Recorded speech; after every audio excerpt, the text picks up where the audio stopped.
No primeiríssimo episódio de A Modo de Usar, mais de um ano atrás, a gente falou de 4 dicas essenciais para fazer bons prompts para o ChatGPT e afins. De lá para cá foram lançadas novas ferramentas, novos modelos e muitos estudos foram publicados sobre o assunto. Então hoje a gente vai revisitar o assunto e dizer para você quais são as técnicas cientificamente comprovadas que fazem a IA te trazer melhores resultados. Bora lá?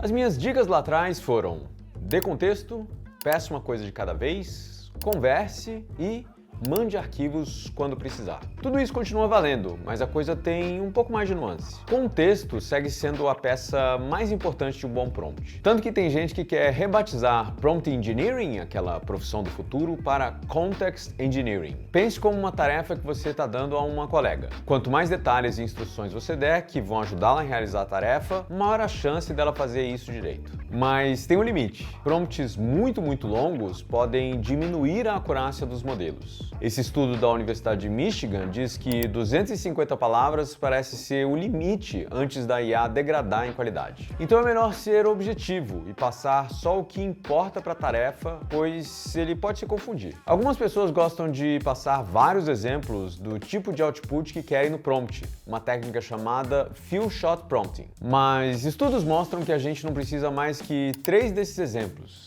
Acima disso, a qualidade cai. Outra coisa que a gente tem mais clareza agora é sobre a importância, ou não, de personas. A tentação de abrir um prompt com "você é um advogado ou tributarista com 20 anos de experiência", com a esperança de que vai dar melhores resultados, vem do tempo em que os modelos precisavam desse empurrãozinho para adotar tom ou um ponto de vista. Só que a maior meta-análise da área testou milhares de perguntas em 4 famílias de modelos e concluiu, literalmente, que acrescentar um papel ou uma persona não melhora a acurácia factual. Se você quer que a resposta seja a mais correta, persona não ajuda. Só use quando o estilo for realmente importante, como escrever uma mensagem afetiva ou algo que envolva uma piada, um regionalismo, por exemplo. E o famoso pedido "pense passo a passo", o chamado Chain of Thought. Era mais útil quando a gente só tinha um tipo de modelo. Hoje, quando você vai no ChatGPT, pode escolher diferentes modelos. O GPT-4o e o Gemini 2.5 Flash, que são padrão quando você entra nos serviços, dão a resposta de uma vez, normalmente mais rápido. Um modelo reflexivo, como o O3 ou o 2.5 Pro, já pensam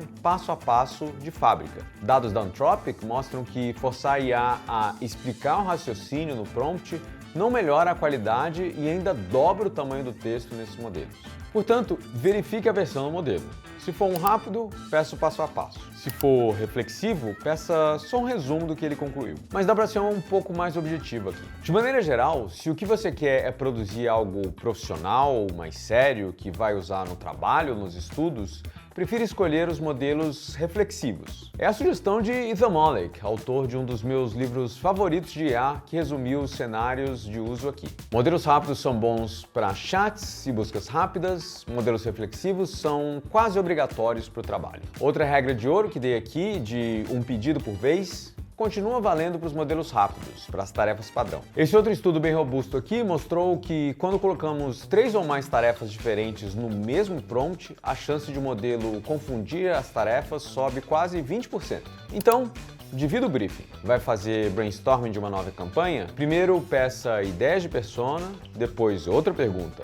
Peça um slogan, depois então um texto final. Os modelos reflexivos podem ter mais tarefas em uma tacada só. Inclusive, pode ajudar o processo se você pedir para ele, no mesmo prompt, buscar estudos sobre um determinado assunto, resumi-los e ver como eles se encaixam em um roteiro. Isso tudo funciona super bem. Demora mais, é verdade, pode demorar até 10 minutos. Mas para mim, sempre vale a pena. Aliás, essa é uma lição que o pessoal das empresas de IA parecem ter aprendido. Inclusive, o Sam Altman, CEO da OpenAI, disse aqui: People are surprisingly willing to wait for a great answer. Yeah. Even if the model's going to think a while. All of my instincts have been, the instant response is the thing that matters and users hate to wait. And for a lot of stuff, that's true. But for hard problems with a really good answer, people are quite willing to wait. Ou seja, deixa o bicho pensar e espera ele dar o melhor resultado para você ir refinando os resultados. Como eu falei da outra vez e vale para essa, converse. Os modelos atuais alucinam, inventam, muito menos que quando eu comecei essa série, especialmente agora que eles têm acesso à internet. Mas segue sendo útil pedir para ele checar as informações que ele traz. Por exemplo, depois de vir uma resposta factual, peça leia o estudo e recite precisamente a passagem que fez você indicar esse dado. Ele pode inclusive se corrigir. Se você for utilizar o Deep Research, vale fazer um prompt que indique inclusive que tipo de fonte ele deve privilegiar ou evitar. A dica de passar arquivos segue valendo com um bônus. Agora o ChatGPT, por exemplo, tem o que eles chamam de projetos. Você pode incluir um monte de documentos de referência, tipo no Notebook LM, e ele vai usar tudo aquilo como contexto nos chats que você fizer ali dentro daquele projeto. Então, se você vai pedir uma ajuda mais substancial da IA,